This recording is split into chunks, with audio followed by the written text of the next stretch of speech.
E vamos ao debate do dia com Denise Campos de Toledo. E agora nós vamos falar sobre os decretos que tratam do porte de armas. Eu converso agora com o Coronel José Vicente, coronel de reserva da PM, consultor de segurança pública, ex-secretário nacional de segurança. Coronel, boa noite.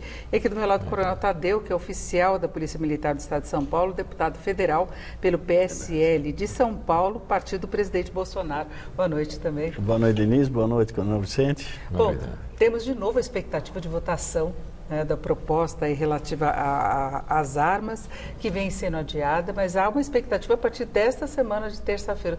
O senhor vê condição de aprovação agora, de discussão mesmo em plenário? Sim, ele vai ser aprovado, mas muito provavelmente um ou outro item deve ser suprimido, provavelmente em plenário mesmo, porque ele já tem a urgência e não poderia ser diferente. Ele deve sofrer modificações no plenário de alguns pontos, porque ele abre muito a questão do porte de arma para várias categorias, né? E o Congresso hoje, o nosso parlamento, ele é um pouco restritivo em relação a isso. É claro que a bancada da segurança vai, com toda a força, tentar convencer os outros colegas, né, para que nenhum item seja derrubado. Muito provavelmente isso deve acontecer. Eu sou um dos membros da bancada da segurança e olha que eu falo da segurança, não falo bancada da bala, né? A bancada da segurança, nós vamos lá estar conversando com a bancada evangélica, com a bancada da agricultura, do agronegócio, justamente para ter um volume bom de votos e aprovar ele na sua integralidade. Coronel José Vicente, como é que o senhor vê essa proposta que está para ser aprovada? Como o coronel colocou, possivelmente com algumas mudanças, o senhor fazer algumas críticas anteriormente em relação a isso. O senhor acha que está no caminho correto? Não, o caminho muito perigoso está sendo trilhado aí, Denise. Eu votei no Bolsonaro, mas não sou fã incondicional dele, principalmente essa questão de armas. Aliás, o povo brasileiro já manifestou numa pesquisa do IBOP no mês de março, 73% é contra essa liberação da posse e 61% até contra a liberdade de levar a arma para casa. É uma posição que tem que ser respeitada pelo parlamento, mas é importante se constatar um conjunto muito grande de iniciativas que está sendo tomada. O governo está em um caminho bastante errático, já editou o 8º decreto desde março para cá, com contradições muito evidentes. Retirou alguns, com receio até de que pudesse ser anulado lá no parlamento, e hoje está para ser votado esse projeto de lei 3723, que tem mais de 70 artigos. Ele modifica muito a política de armas, de munições, papéis importantes de responsabilidade do Exército, da Polícia Federal, faz modificações do Código de Processo Penal. E, no entanto, um projeto com essa dimensão, essa importância, ele foi pouco discutido nas câmaras, em audiências públicas praticamente não houveram para esse debate tão importante, e faz colocações muitas vezes absurdas. Hoje no Brasil, praticamente com a aprovação de partes importantes desse projeto, quem entra como sócio de um clube de tiro, nós temos mais de 500 no país, é o herói do país. Eles podem comprar até 16 armas. As pessoas podem ter até fábricas particulares de munição, a recarga de munição.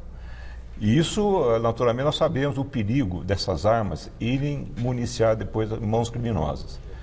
Eu acho que, aprovado como está hoje, a grande maioria desse projeto de lei, vai ser um inferno a vida dos policiais no Brasil. Porque muita gente que é contra esses projetos fala, inclusive, do maior risco que os policiais podem estar expostos na medida em que mais pessoas terão armas e não necessariamente se terá um controle efetivo sobre isso. A gente sabe de falhas de controle que existem aqui no Brasil. O Coronel Tadeu estava balançando a cabeça. O senhor tem críticas à posição do Coronel José Vicente? Claro que a arma é perigoso. Quem disse que a arma não é perigoso? É perigoso, mas é para estar na mão de gente que conhece. Quem não conhece, se afaste. Sendo policial ou não. O cara for policial e tem medo de arma, nem pegue. Então, nós temos que ser claros em alguns conceitos. A arma que está na mão do cidadão de bem, ela é para a defesa. A arma que está na mão do criminoso é para matar. Então, aí a gente separa. Vamos fazer dois conceitos. Vamos separar duas situações extremamente difíceis. Primeiro, nós temos que passar para a população que quem vai usar arma vai estar sendo regida por vários critérios, vários. Então não vai ser dada arma na mão de ninguém que não tenha a competência para utilizar uma arma. O senhor tem confiança nesses mecanismos de fiscalização aqui no Brasil? Total. De concessão? Porque a gente sabe que o Brasil falha em muitos controles. Todo mundo né? falha, em todos os países falha. Exatamente. Existem nos falhas. Estados Unidos é problema seríssimo. Exatamente, existem falhas. Né? Então, mas não é porque é uma arma que agora nós vamos ter que, por causa de um fato, às vezes isolado, 2 fatos isolados, 3 fatos isolados, nós vamos ter que punir muitas pessoas que não poderão utilizar as suas armas. Mas é punição a pessoa não ter Morre arma. um motoqueiro por dia aqui no estado de São Paulo. Nós vamos proibir a moto? Não vamos. Mas é uma outra coisa. Sim, mas é uma vida que está indo embora. A arma, uma vida em princípio, é para matar mesmo. Não, a arma para mim é para se defender.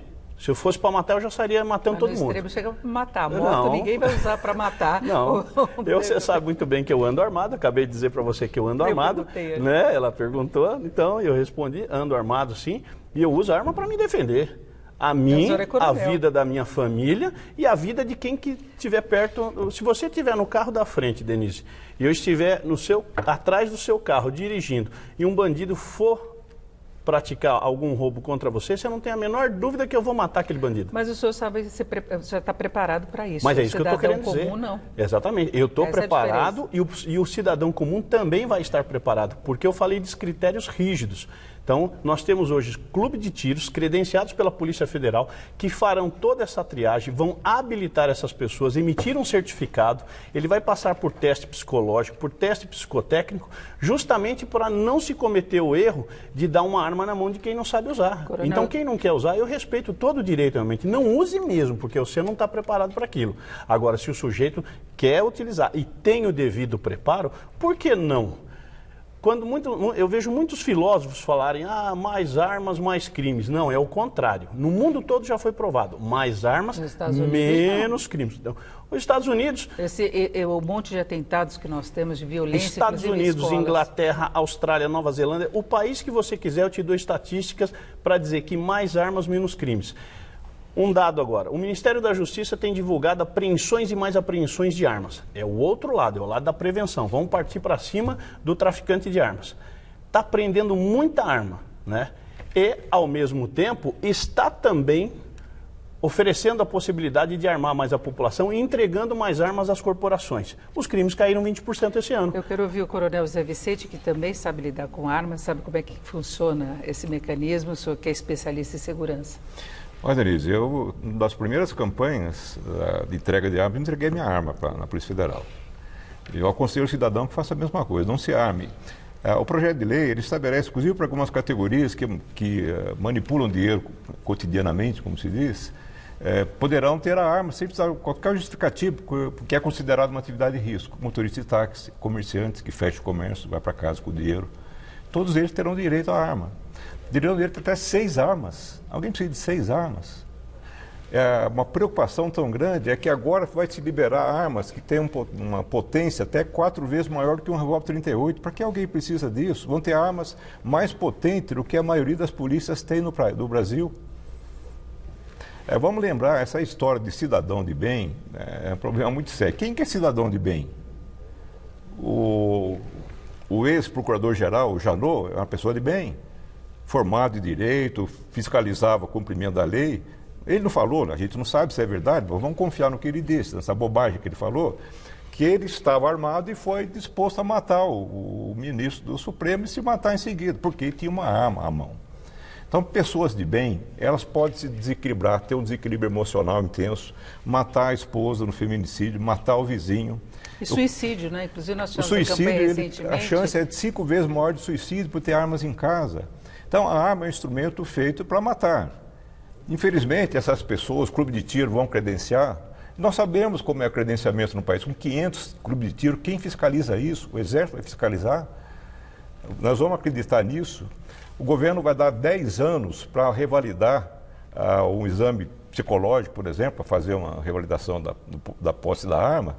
O Conselho Federal de Psicologia estabelece que o limite que eles têm de validade do exame psicológico é de 5 anos. O indivíduo que se entrar no clube de tiro, ele pode ter antecedentes criminais, homicídios, tráfico de armas. Ele pode ter uma revalidação de arma porque pertence ao clube de tiro. mesmo com antecedentes criminais. Quer dizer, há uma insensatez muito grande, porque nós estamos percebendo que esse projeto precisa de mais debate do que uma votação no afogadilho no plenário. Coronel Tadeu. Bom, primeira coisa, coronel, não doa mais arma não. O senhor não quer usar arma, dá para mim, doa para mim, não doa para a campanha, porque para a campanha virou sucata, virou aço, não serve para nada. Doe a sua arma para mim que eu vou fazer um bom uso dela, pode ter certeza, para defender. Segundo, quando eu falo em critérios realmente que a população tem que ficar tranquila, é porque nós já conhecemos, por exemplo, pelo mundo dos caçadores, dos atiradores e dos colecionadores, que realmente o processo ele é bem feito. Tanto é que não há nenhum caso no país de um atentado praticado por um CAC, né? Que a gente chama CAC, colecionador, atirador e caçador, né? Não há, porque são pessoas preparadas. Elas estão lá para utilizar uma arma. Faço aqui a defesa daqueles que querem utilizar uma arma, né? Que com toda a garantia o Estado vai cuidar realmente do processo de autorização dessa arma.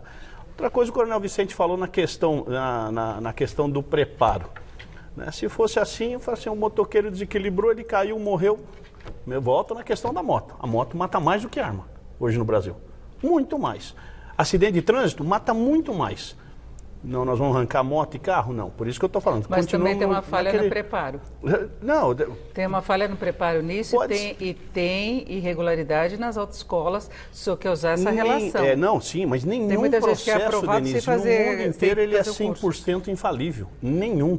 Por isso que eu falo, pode acontecer. Agora, não é por conta dessa possibilidade de acontecer que nós vamos simplesmente cercear o direito das pessoas que querem andar armadas de andar armadas. Elas precisam andar armadas. Elas são vítimas, são alvos da ação dos bandidos, dos criminosos. Se elas querem se defender, elas precisam ter o direito. Elas não podem ficar à mercê. Enquanto o Estado não for autossuficiente e prover a segurança 100% de todos os cidadãos, você tem que permitir ao cidadão de se defender. Mas não é o Estado que deveria cuidar antes da segurança? Sim, ele está conseguindo. Armar a população? Ele então, está conseguindo? aí não, vai delegar? ainda não.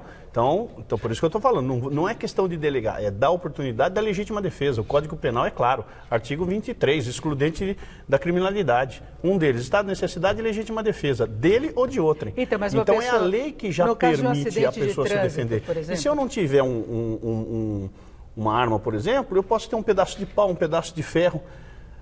O instinto humano exige isso.